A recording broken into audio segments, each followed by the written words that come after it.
ঠিক আছে, এখন তো সেলিব্রিটি মানুষ ভাবলো ভালোই লাগে, মানুষ বাইরে গেলে চা খাওয়ায় ফ্রি, এটা কি আমার দোষ? আপনার মোট কয়টা পেজ?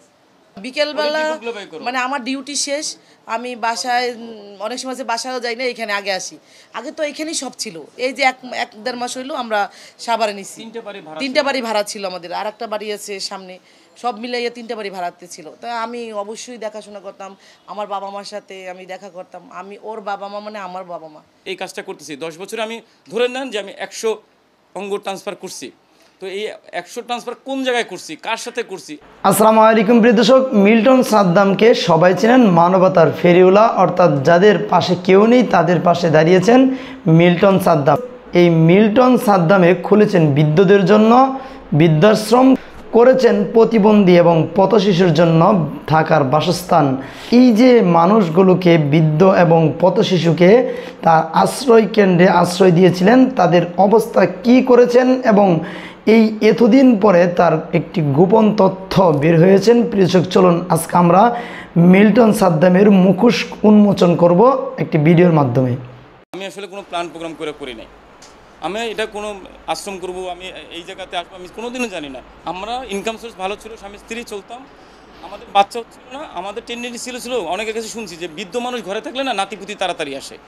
তো আমাদের আত্মীয় স্বজনের মধ্যে যদি কাউরে আনতাম তখন যাওয়া যাবে, ঝামেলা হবে, মন কালাকালি হবে, বাড়ি চলে যাবে। তার জন্য করছি কি, আমরা রাস্তা থেকে একজন বয়স্ক মানুষ আনছি। আসলে আমাদের উদ্দেশ্যটা ছিল আমাদের যেন বাচ্চা হয়। একটা বয়স্ক মানুষ ঘরে থাকলে নাতিপুতি তাড়াতাড়ি আসবে, এরকম একটা প্রবাদ আছে। তো রাস্তায় তো কত মানুষ পড়ে থাকে, আমি আগারগাঁও থেকে আসার সময় একটা অজ্ঞাত মানুষ তুলছি ভাই, এই তোলাটাই আমার জন্য আজকে কালো হয়ে দাঁড়াইছে। এবং উনি আসার পরে আমার ব্যবসা বাণিজ্যের সুফল হয়েছে। আমার ঘরে আমার দুইটা ছোটো বাচ্চা, আপনি দেখলে মাথা খারাপ হয়ে যাবে, এত সুন্দর বাচ্চা। এরপরে পরে বাচ্চা হয়েছিল? হ্যাঁ, 14 দিনের মাথা আমার আপনার ভাবি বল সুসংবাদ দিচ্ছে যে আমার ঘরের বাচ্চা বা আমি প্রেগনেন্ট। তো সেই জায়গা থেকে এবং আনার পর ওনাকে রাখতে পারছিলাম না, ওনার পায়ে একটা গ্যাংরিং ছিল। গ্যাংরিংয়ে এত গন্ধ, কেউ আমাদের বাসায় সেভ করতেছিল না। দেন আমরা একটা টিনশেড বাড়ি ভাড়া করে 3500 টাকা 2014 সালে রাখছি। দেন ওখান থেকে আসলে আমাদের মধ্যে ওনার আসার পরে যে সুফলটা পাইছি, আমার বকেয়া বেতন, বকেয়া টাকা পয়সা ফেরত পাইছি, আমার ঘরের মানে নাতি আসতে, মানে ছেলে আসছে, সব মিলে খুশিতে এই পর্যন্ত চলছে। দেন 2018 সালে 19 সাল পর্যন্ত গোপনেই চালাইছি। যখন আপনারা জানলেন, আমি দিনে দিনে সেলিব্রিটি হয়ে গেলাম। ঠিক আছে, এখন তো সেলিব্রিটি মানুষ ভাবলো ভালোই লাগে, মানুষ বাইরে গেলে চা খাওয়ায় ফ্রি, এটা কি আমার দোষ? আপনার মোট কয়টা পেজ? আমার পেজ আছে মানে ব্যাকআপ রাখছি দুইটা দাদা। চাইল্ড নুলেসকে ফাউন্ডেশন নামে একটা রাখছি, মিল্টন সমুদ্র নামে একটা রাখছি। একটা আইডি আছে প্রায় 11 মিলিয়ন, মানে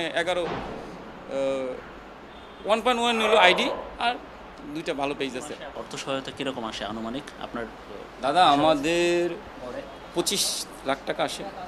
হ্যাঁ, 25 লাখ টাকা আসে। আমরা রোজার মাসে অনেকটা ভালো টাকা পাইছি। রোজার মাসে প্রায় 1.5 কোটি টাকার মতো আসছে। এবং রোজার মাসে আমি বেতন বোনাস সব দিয়ে স্টাফদের খরচ আমার প্রতি মাসে 16 লাখ টাকা বেতন দিই। স্টাফ কত? 102 জন। হ্যাঁ, দুইটা মিলে। ওই এই আমাদের এখানে কয়জন আছে আরাফাত? না 35 জন। সাপারে আছে ধরেন আপনার আরও 75 জনের মতো। আর এখানে কতজন আশ্রয় দিচ্ছেন? ওখানে কতজন? এইখানে হলো এখন আছে কত বাবা মা? 20 জন আসছে।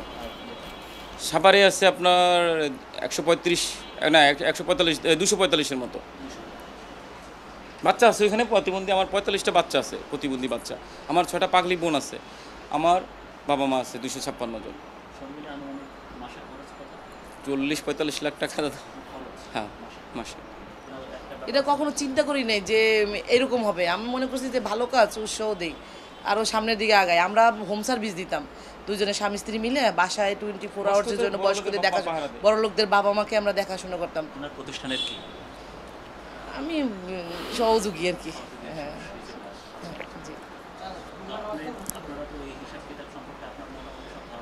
হ্যাঁ, হ্যাঁ, অবশ্যই আমার সাথে পরামর্শ করে, বা আমি আসি সব সময় দেখি, সব সময় বিকেলবেলা মানে আমার ডিউটি শেষ, আমি বাসায় অনেক সময় যে বাসায়ও যাই না, এখানে আগে আসি। আগে তো এখানেই সব ছিল। এই যে এক দেড় মাস হইলো আমরা সাভারে নিছি। তিনটা বাড়ি ভাড়া ছিল আমাদের, আর একটা বাড়ি আছে সামনে, সব মিলাইয়া তিনটা বাড়ি ভাড়াতে ছিল। তাই আমি অবশ্যই দেখাশোনা করতাম, আমার বাবা মার সাথে আমি দেখা করতাম। আমি ওর বাবা মা মানে আমার বাবা মা। আমি তাদের কাছ থেকে ভালোবাসা পাইছি, এই ভালোবাসায় মানে এখন মত্ত আমরা। এমন কোনো ভুল মানে আমি পাই নাই যে ভুলটা অনেক বেশি মারাত্মক বা কিছু, বা অন্যদিকে অন্যরা, তাহলে তো আমিই প্রতিবাদ করতাম যদি কোনো খারাপ কিছু থাকলে। কারণ আমি তো একজন senior staff nurse, government job করি, আমি তো অপরাধমূলক কাজে কর্মকাণ্ডের কাজে সহযোগী হব না বা হতেও চাবো না। সে আমার হাজব্যান্ডও, সে ভালো কাজ করে, আমার হাজব্যান্ড, আমি তার সহযোগী হিসেবে কাজ করি, তাকে উৎসাহ দিই যেন আরও ভালো করতে পারে বা মানুষ আরও সেবা দিতে পারে। এবং আমার যারা কলিগ আছে ওরাও আমাকে খুব উৎসাহ দেয় যে তোর হাজব্যান্ড দেবতা, এমনভাবে কথা বলে দিদিরা, আমার কলিগরা বলে যে তোর স্বামী তো দেবতা, তোরে ছুইলো দেবতারে ছোঁয়া হয়ে যাবে, এমন করে। সত্যি সত্যি আমার অনেক দিদিরা আছে যে আমাকে গেলে পরে জড়াই ধরে যে তোরে একটু শুয়ে দেখি, মিল্টন বাইরে তো শুইতে পারবো না, তোকে শুই, এরকমভাবে বলে। আপনারা যে ডেড বডি নিয়ে যান বিভিন্ন জায়গায়, তাদের শরীরে নাকি কাটাছেঁড়া থাকে, মানে এখন এই কাটাছেঁড়া আসলে কোন কাটাছেঁড়া? এই আপনাকে বলি, আমরা যে রাস্তা থেকে যে মানুষগুলোকে তুলি তারা নিজের শরীরটা বহন করতে পারে না। এরা বাসা থেকে হারাই যাক বা পরিবারে থেকে বের করে দিক, রাস্তায় চলতে চলতে একটা কোনো কিছুর সাথে আঘাত পেয়ে এদের ওখানে পচন ধরার পরে চলতে থাকে পোকায় ধরে এবং বিভিন্ন অঙ্গহানি হয়ে যায় কেউ হাত থেকে। আপনাকে আমি এই ফাইলটাই দেখাইলেই যদি বুঝতে পারবেন, আপনি দেখছেন এটা ভায়োলেন্স ধরবে দেখে দেখানো যাচ্ছে না। তো এই একটা মানুষেরও এতগুলি ছবি দেখালাম, একটা মানুষের অঙ্গ আছে, তো যদি অঙ্গ না থাকে আমি অঙ্গ কোত্থেকে দেবো? তারপরে আপনার মানে গণমাধ্যমে যে এইটা উঠছে যে অঙ্গহানি মানে অঙ্গ বিক্রি করতেছি আমি, তো কোথায় করছি, কার কাছে করছি, কোন হসপিটালে করছি? অঙ্গ তো কাইটে ব্যাগে করে নিয়ে আরেক জায়গায় বেচা যাবে না বাজারে। অঙ্গ বেচতে হলে তো আপনাকে একটা হসপিটাল লাগবে, স্পেশাল বিশেষজ্ঞ লাগবে। কারা করছে এই অঙ্গহানি মানে বিক্রিটা করছে কারা, সেই প্রমাণটুকু আমাদেরকে দেখান। বা আমি কার সাথে আবার অঙ্গ যদি ট্রান্সফার হয় সেক্ষেত্রে তো আপনার এগ্রিমেন্ট থাকবে, প্রশাসনিক কোর্ট কাছারি থাকবে, তো সেই ডকুমেন্টগুলো কোথায়? আমি 10 বছর ধরে এই কাজটা করতেছি, 10 বছরে আমি ধরে নেন যে আমি 100 অঙ্গ ট্রান্সফার করছি। তো এই 100 ট্রান্সফার কোন জায়গায় করছি, কার সাথে করছি, একজন মানুষকে এনে দেখান। আমার কথা হলো এটা। সেকেন্ড কথা, আমি কেন অঙ্গ বিক্রি করতে যাব? আমার কি অর্থের প্রয়োজন আছে এখন? আমার যে ফেস ভ্যালু, আমি যদি কোনো প্রোডাক্টেও ভালো বলি কোনো কোম্পানির, আমি টাকা আয় করতে পারি। আচ্ছা ধরে নিলাম আমি ওইটা নেওয়া করি, কম আসে না, দান আসে না। তারপরে যদি আমার বিজনেসের ইচ্ছা থাকে, আমার যে বাচ্চা আছে একদম সরাসরি যমুনা ডিএলএ বসছি, আমার কাছে ছোটো ছোটো বাচ্চা আসে, আমি যদি এই বাচ্চাও গোপনে বেশি আমি কত টাকা কামাই করতে পারি? আপনারা বলেন পারি কিনা? একটা বাচ্চার জন্য বাবা মা 18-20 বছর অপেক্ষা করে, কান্নাকাটি করে, হায় হাত পায়ে ধরে, ভাই আমাকে একটা বাচ্চা দেন, আমি রাস্তা থেকে পাগলি তুলবো, বাচ্চা হবে, বিক্রি করব। তাও একটা বাচ্চা নর্মাল তো 2 লাখ টাকা বেচতে পারবো গোপনে, কেউ জানবে না, পারবো কিনা? তো আমার তো এগুলি দরকার নাই রে ভাই, আমি আসছি ভালো কাজ করতে। আর আমাদের এমন একটা, আপনাকে যদি বলি এই 10 বছর ধরে ওনাদের সাথে থাকতে থাকতে আমাদের মেন্টালিটি, মন মানসিকতা অন্যরকম হয়ে গেছে। সেটা কীরকম? আমাদের আসলে নিজেদের জীবনে নিয়েও মায়া নাই, কারণ মরতে সবাই কী হবে। আমি প্রতিদিন 3 জন 4 জন 5 জন, এমনও দিন গেছে শীতে ডিসেম্বর অক্টোবরে যে 10 জনও মারা যায়, আমার 10 জনও মারা যায়। তো আমি মৃত্যুটা প্রতিদিন দেখি, প্রতিদিন কবরস্থানে যাই। আমার লোভ করে কি করব ভাই, আমারও তো মরতে হবে। এবং আমাদের মাথার মধ্যে আমার স্ত্রী যে এই পর্যন্ত কতজন দিয়েছেন, কবর দিয়েছেন? আমরা এই পর্যন্ত দাদা আমাদের রেজিস্টার হিসেবে আজকে যেটা দেখলাম প্রায় 700-র কাছাকাছি আমরা মানে রেজিস্টার হিসাব পাইছি, যেগুলো মানে ডকুমেন্ট আছে আমাদের কাছে। তো এগুলি আমি আপনাকে বলি, রাস্তা থেকে তুলে আনছি, মারা গেছে। মৃত্যুটা আমাদের সবসময়, আবার কবরস্থ মানে আমাদের কাছে মারা গেছে। হাসপাতালে নেন না, আমরা হাসপাতালে নেই না ভাই, আমরা এখানে না ওরকম সুযোগ সুবিধা নেই। আমরা শুধু পরিচর্যা করি, আমরা কারোর চিকিৎসা দেই না।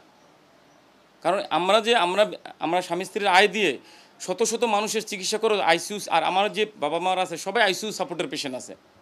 আমরা কিছু টুকটাক মেডিকেল সরঞ্জাম কিনে নিছি যতটুকু প্রয়োজন, একদম খুব বেশি ভালো আছে যেটা বলবো না, কিনে নিছি। সেইটা দিয়ে যতদূর আমরা স্বামী স্ত্রী যা বুঝি, আমাদের একজন ডক্টর আছে, উনি সপ্তাহে আসে, 15 দিন পর আসে, মাসে আসে, উনি এসে প্রেসক্রিপশন করে দিয়ে যায়। আমরা স্বামী স্ত্রী যা বুঝি তাই। পরিচর্যা যাদের করেন, টেক কেয়ার যাদের করেন, তারা তো অধিকাংশই হচ্ছে হাসপাতালে পাঠানোর মতো রোগী। হ্যাঁ, হাসপাতালে পাঠানো। তাদেরকে হাসপাতালে পাঠান না কেন? হাসপাতাল কোন হসপিটালে পাঠাবো আপনার কাছে প্রশ্ন? আমরা একটা হসপিটাল আমরা চুক্তি করে দেন, আমাকে একটু দেখাই দেন। সরোয়ার দিতে নেবে, পঙ্গুতে নেবে, প্রাইভেট কোনো হসপিটালে নেবে, কিছু নেবে না। ঢাকা মেডিকেল সলিমুল্লাহর কাছ থেকে আমি শত শত রুগী উঠাইছি, আমি বাস্তব প্রমাণ। মায়েরও আমি মিটফোর্ড হসপিটাল থেকে বাইরে রুগী, রাস্তার রুগী উঠাইতে যে ডাক্তাররা ধরে মারছে, কারণ সরকারিতে নেয় না কেন? অজ্ঞাত অভিভাবক না, পচা কলা মানুষ নেয় না। আপনারা সাংবাদিক, আপনাদের দায়িত্ব দিলাম, আপনারা 2টা মানুষ নিয়ে 3টা মানুষ নিয়ে হসপিটালে ভর্তি করার চেষ্টা করেন, কতটা হয়রানি পোহাইতে হবে আপনাদের। তো এই নিজের কাম কাজ ফালাইয়া এই মানুষগুলো সারাদিন হসপিটালে দৌড়াদৌড়ি করা সম্ভব না। আমরা করি না, যেটা করি নাই সেটা তো আপনাদের ওপেনেই বলবো। এই জন্যই নিয়মিত আপনারা এখানে থাকা ওনারা মারা যান। হ্যাঁ, মারা যান। আমাদের এখানে দেখা যায় মৃত্যুটা প্রতিদিন দেখতে হয় ভাই। এখন আপনাকে বলি, আমি তুলে আনছি, আমার এখানে মারা গেছে, দোষ হইছে। আমি যদি তুলে না আনতাম রাস্তায় মারা যেত, ওনার তো পরিষ্কার দাপন কাপন হইতো না, হইতো। মরে আছে, কখন মরছে জানে না কেউ, আইসা গাড়িতে উঠে বস্তা বেড়ে গাড়িতে উঠে এক জায়গায় ফালাই দিত।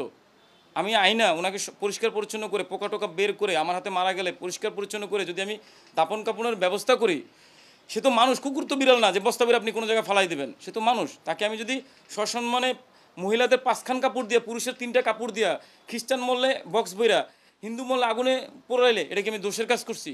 মানুষ হিসেবে তো আমার দায়িত্ব।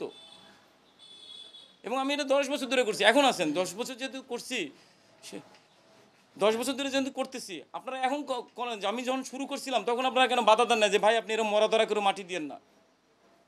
আমি আপনাকে বলি, এখন পর্যন্ত মানে আপনাদের তো মিথ্যে বলে লাভ নাই, আপনারা তো তদন্ত করলে বের করতে পারবেন। এখন পর্যন্ত আমরা, হ্যাঁ রোজার মাসে টাকা আসছে, আমরা 2-3 মাস বা 6 মাস খুব ভালো চলবো, কোরবানি আসতেছে, কোরবানি আসলে আমরা প্রচুর মাংস পাবো, ধরেন 2-3 হাজার কেজি মাংস পাবো, যে মাংসটা দিয়ে আমরা চলবো। এখন আপনাকে এটা বলি, আমার কাছে 1 কোটি টাকা আছে, মানে এই 1 কোটি টাকা আছে আমার হিসেবে 2 মাস 3 মাসের খরচ। এই 2-3 মাসের মধ্যে আবার মানুষ দান পাঠাবে, আবার 1 মাসের খরচ হয়ে যাবে। বিষয়টা হলো কি, আমাদের 256 জনের ওষুধ তো লাগে। আপনাকে আমি সহজ করে বলি, একটা নাপা দান, একটা গ্যাস্ট্রিকের ওষুধ দান, তাও তো 10 টাকা লাগে। তো 256 জন ইন্টু 10 টাকা, প্রেশার, ডায়াবেটিস, ইনসুলিন এগুলি বাদ দেন।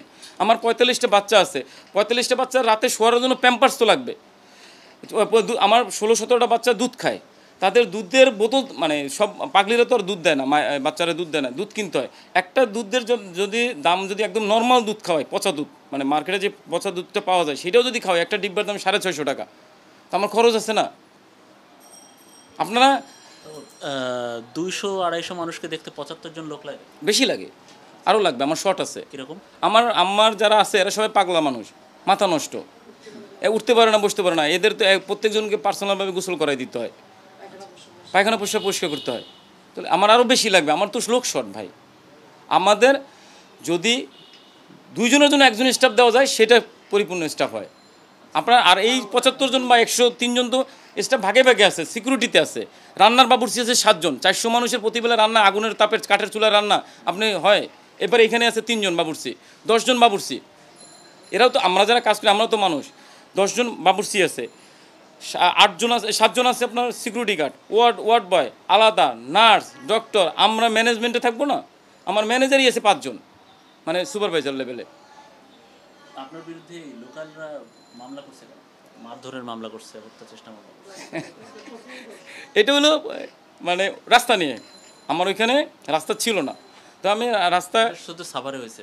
হ্যাঁ, আপনার এই কল্যাণপুরের দিকেও তো আছে। কল্যাণপুরে আমি মামলা করছি, আমার বিরুদ্ধে মামলা নাই। আমার 2 বার আমার এখানে চাঁদাবাজি হয়েছে, 4 লাখ টাকা করে চাঁদা দিতে হবে। এইখানে আমি আপনাকে বলি, আমার কাছে পর্যাপ্ত পরিমাণে ঘুমের ওষুধ পাওয়া যায়, আছে, সিরিটিপ আছে, নেশার মানে নেশা বলতে আপনার টিপটিন, মানে বিভিন্ন ঘুমের ওষুধ পাওয়া যায়। তো যখন করোনা বা বিভিন্ন সময় লকডাউনে ছিল, তখন এরা আর কি আসলে কোনো সব জায়গায় বন্ধ থাকার কারণে আমাকে হয়রানি করতে, 1 পাতা দেন, কাশির সিরাপ পাওয়া যায় আমার কাছে, তো 1 পাতা দেন, 2 পাতা দেন। তো এইটা যখন দিতে না পারছে, তো ওষুধ দিবে না, তাহলে চাঁদা দিবি, উল্টা মার খেয়েছি আমরা। প্রিয় দর্শক, এতক্ষণ শুনছিলেন মিল্টন সাদ্দামের এই বৃদ্ধাশ্রম এবং মানবতার ফেরিউলা মিল্টন সাদ্দামের যে পথ শিশুকে আশ্রয় দিয়েছিলেন, তাদেরকে সে কিভাবে রেখেছেন এবং এই প্রতিষ্ঠান দিয়ে সে কি পরিমাণ লাভবান হয়েছে। তবে প্রিয় দর্শক, একটি প্রতিষ্ঠান যদি কেউ চালায়, কোনো মাধ্যম এবং অর্থ এখানে উপার্জন, তবে প্রিয় দর্শক, যে যত মানবতার প্রতিষ্ঠানই খুলুক আর বৃদ্ধাশ্রমিক খুলুক আর পথ শিশুর জন্য আশ্রয় কেন্দ্র খুলুক, একটি জিনিস কিন্তু তার জন্য প্রয়োজন, সেটি হলো অর্থ। অর্থ ছাড়া কোনো কিছুর চাকা কিন্তু ঘুরবে না। আমি বলবো, এখানে মিল্টন সাদ্দাম যদিও এখানে তার ভিতরে অনেক রহস্য রয়েছে, তার ভিতরে আরও কোনো রহস্য থাকতে পারে, এটা খুদিয়ে দেখা হচ্ছে, কিন্তু সবথেকে বড় কথা হলো তার এই যে বৃদ্ধাশ্রম এবং পথশিশুর জন্য আশ্রয় কেন্দ্র, এখানে কিন্তু অর্থের প্রয়োজন আছে। এখানে যদি অর্থ না থাকে, তাহলে সে কিন্তু এটা চালানো কখনো সম্ভব না। আর একটি মানুষ যে আর একটি মানুষ চলার জন্য তার যেমন অর্থ প্রয়োজন হয়, এমনভাবে কোনো প্রতিষ্ঠান চালানোর জন্য অর্থ প্রয়োজন হয়। এই যে আমরা দীর্ঘদিন যাবৎ দেখে যাচ্ছি, এই মিল্টন সাদ্দাম এই প্রতিষ্ঠানগুলো চালিয়ে যাচ্ছে, মানুষ এখানে অনুদান দিচ্ছে। আর মানুষ এখানে অনুদান দিচ্ছে বলেই কিন্তু সে টিকে রয়েছে। যদি মানুষ অনুদান না দিত এবং এ থেকে তার কোনো ফায়দা না আসতো, তাহলে সে এটা টিকে রাখতে পারতো না। তবে এখানে যে গোপন রহস্য রয়েছে সেগুলো অনেকেই কিন্তু উন্মোচন করেছে। তবে সেগুলো কতটুকু সত্য আর কতটুকু অসত্য, সেটি প্রিয় দর্শক আমরা অন্য একটি ভিডিওতে আপনাদের সঙ্গে তুলে ধরার চেষ্টা করব।